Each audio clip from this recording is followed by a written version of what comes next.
Today I wanted to talk about, so first of all, I wanted this video to be a little bit more casual. And I wanted to talk about an idea rather than, a book I'm reading or a reading update or something like that. And I'm also trying to get more comfortable with this YouTube thing. So now I'm trying to, whenever I have something that's sort of floating around in my mind, I'm trying to put it down, not on paper, but on video.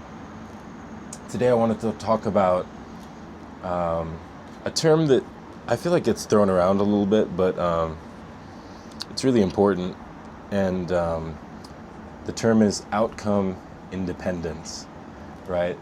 So in its simplest form, what outcome independence is, it's a mindset or sort of a way of approaching things, or a sort of framework that you have where, let's say you set out to accomplish A, regardless if A is accomplished, or whether you arrive at B or C or X or Y or Z, you are content and able to sort of deal with the outcome in a way that's not only positive, but allows you to carry some sort of forward momentum, right? I think most of the time, I don't think I'm wrong in saying that most of us would like to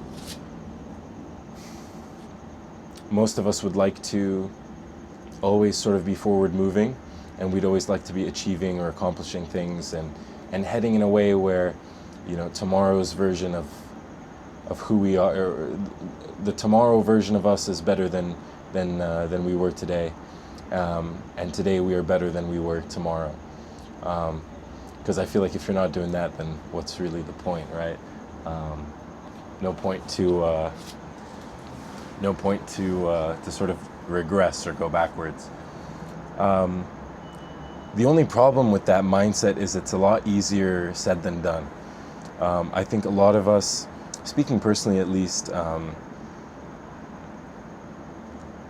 feel like more often than not we're drawn to things because of specific outcomes that we imagine, right? So say for instance, a great example of this is, let's say, going to university, right? A lot of people go to university with an outcome in mind, right? I'm going to go to university, I'm going to get a degree, and the desired outcome is not only the degree, but landing, let's say, a good job, right? Or let's say if you go in for a job interview, your desired outcome is, I want to land the job, I want to get the job. Let's say you get a call back and, sorry, we weren't able to move you forward with the assessments, or however they decide to sort of break the news to you. More often than not, you're going to feel sort of low, you're going to feel sort of down on yourself. But there's a few things that I think help me personally grapple with that feeling of rejection, or undesired outcomes, or unforeseen circumstances. Outcome independence, can also apply to, let's say you're having an amazing day, and you get a flat tire.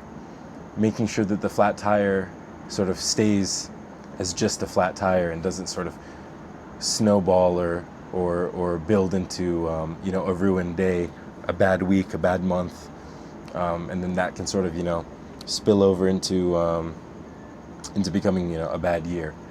And then a bad year can quickly turn into a bad decade, and then a bad life, right? So a few things I like to think of. One, about a year ago, 2 years ago, I was really into the whole Stoicism thing. I think that was sort of big in the zeitgeist. It was sort of, there was a lot of YouTube channels talking about Stoicism. There was that guy who blew up. I think he's doing his own books now. I forget his name, but he wrote The Obstacle's the Way, right? I personally, I'm not a big fan of the book, but the source material for that sort of thinking, the Stoic mindset, these great thinkers like and leaders like, the most quintessential work is probably Marcus Aurelius and his Meditations, right, which was his private journal. He was the last of the three good emperors of Rome, and for by all means, he was probably the most powerful man on earth in the time that he was alive.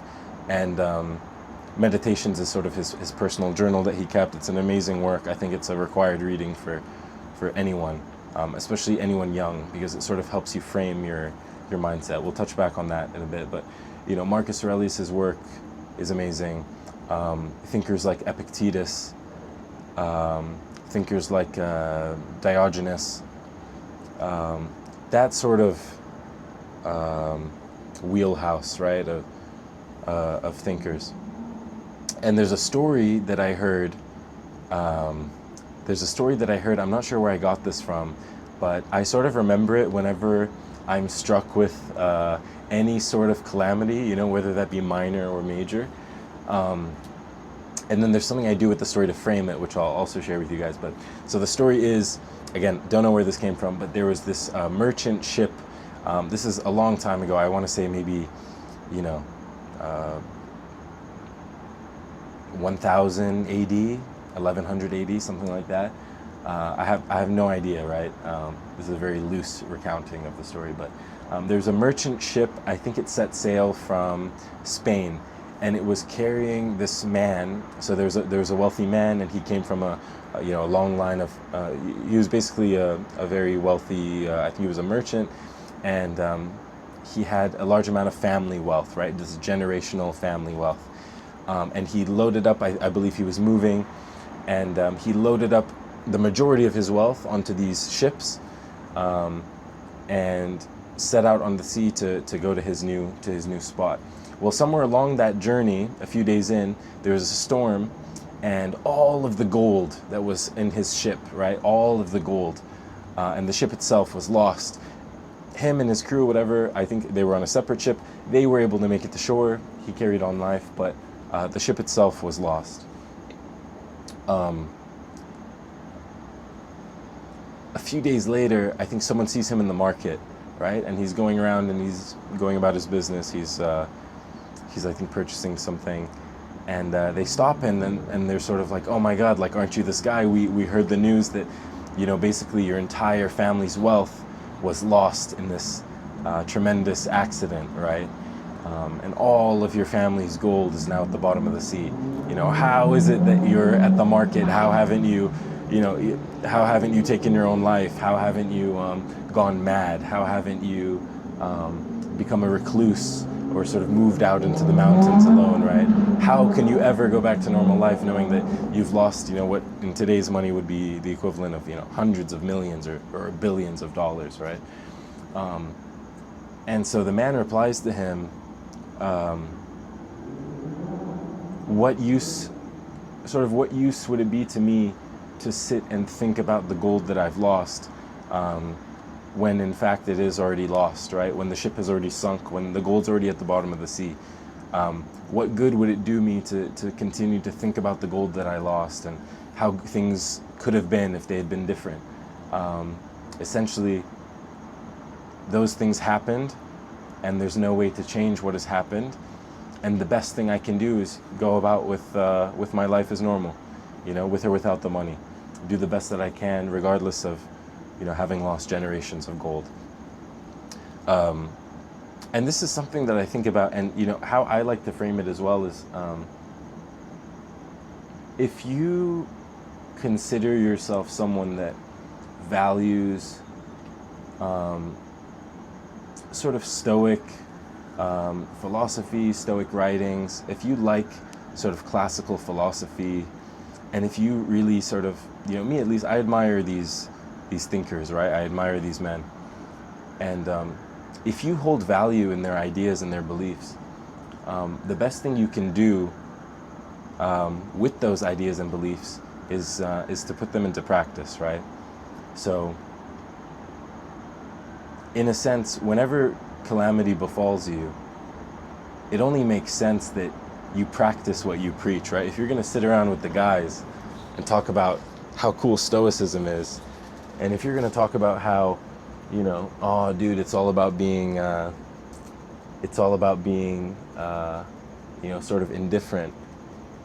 It behooves you. I love that word. It behooves you to practice what you preach, and to, when calamity strikes, you know, whether that be a parking ticket or the loss of a loved one, or, you know, that failed job interview, or that college rejection letter, or, you know, that tough breakup, whatever it may be, it's sort of your duty to uphold those beliefs and to, you know, regardless of the pain and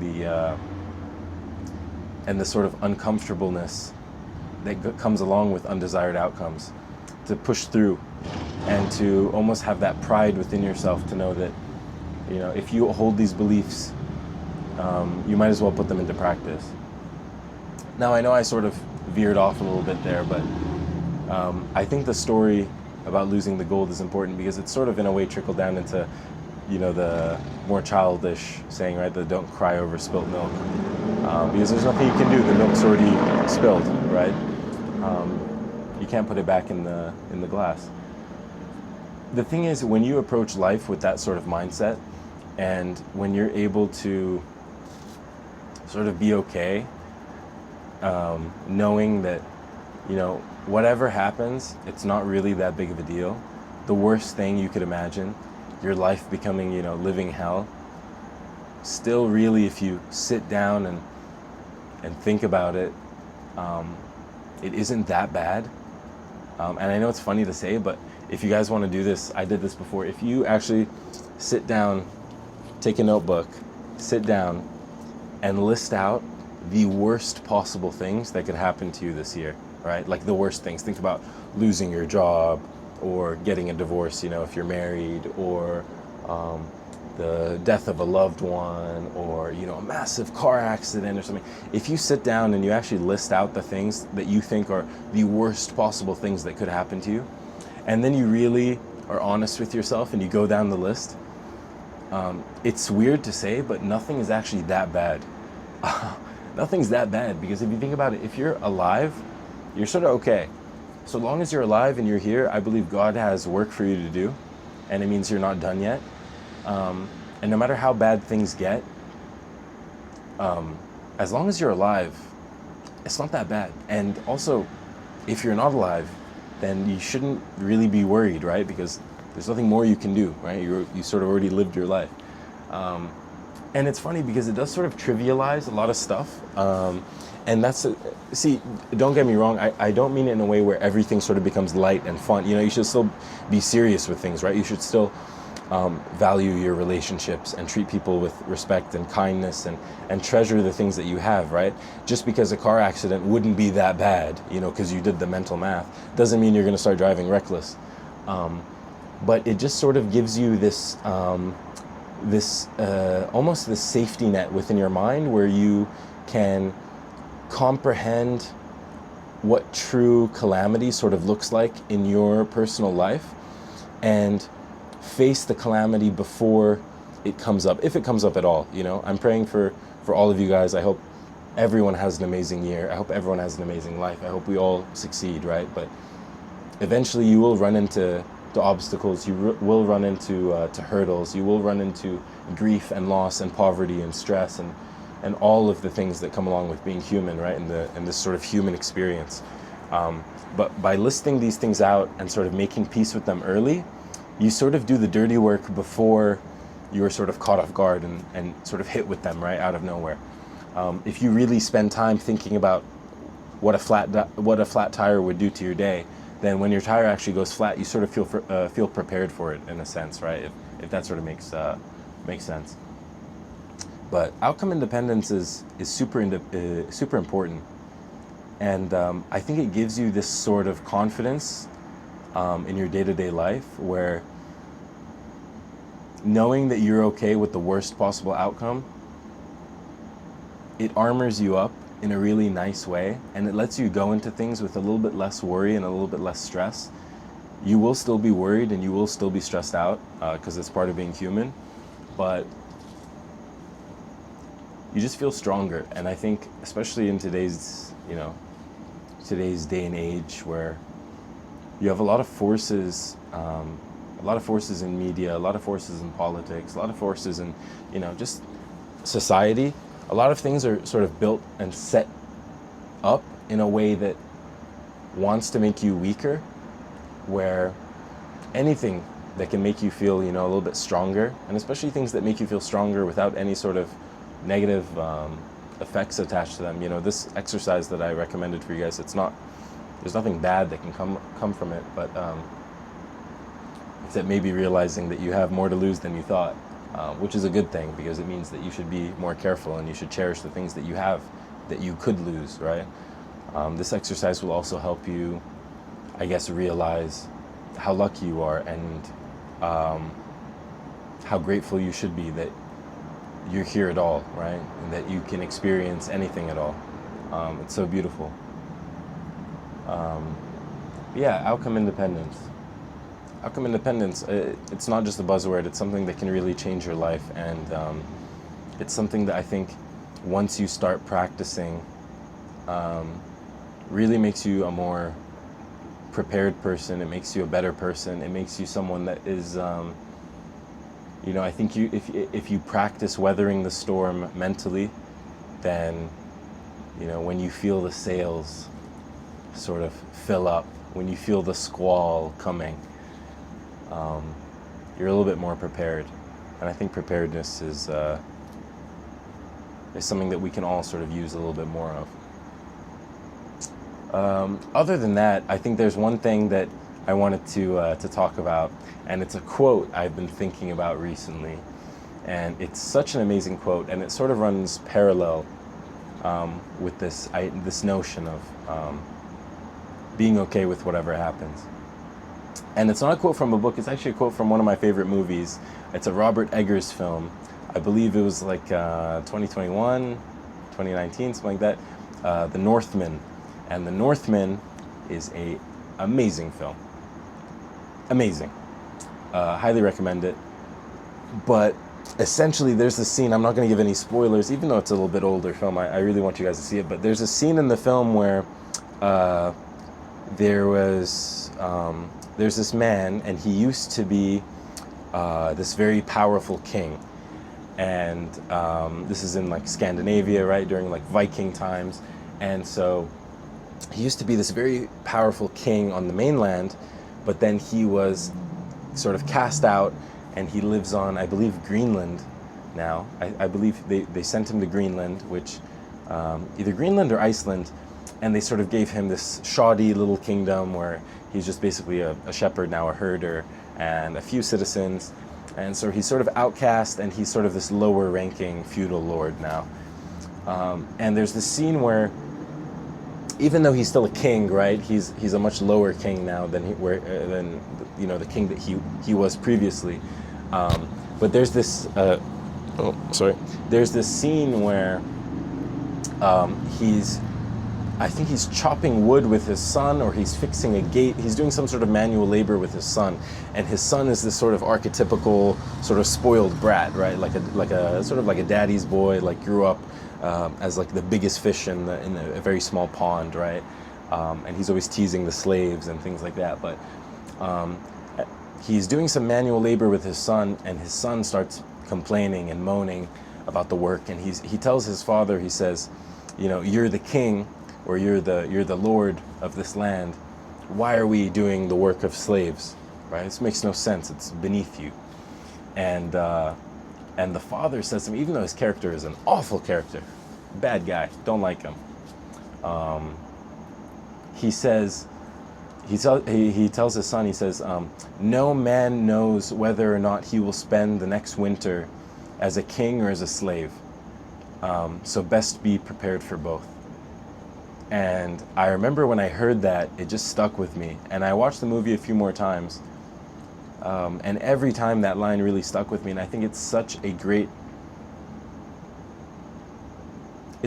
turn of phrase, and it's such a great sort of message there, because no matter how good things are for you right now, or no matter how bad things are for you right now, no one can predict what next winter will hold for you, what next summer will hold for you, what the next year, what the next decade, what the rest of your life holds for you.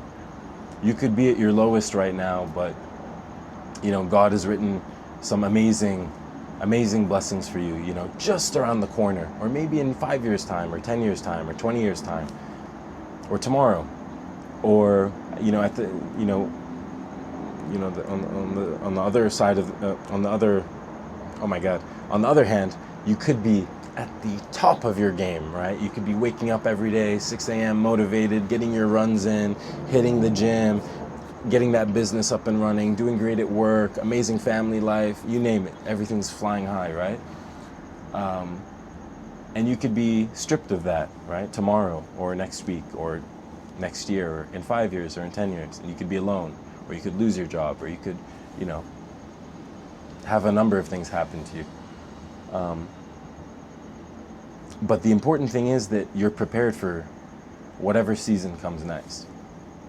Whether next season is summer or next season is winter or spring, you're prepared for it, and you've done the mental work, you've done the physical work, you've done the spiritual work that enables you to thrive regardless of the weather, regardless of the season, and regardless of whether or not you have plenty or you have poverty, right?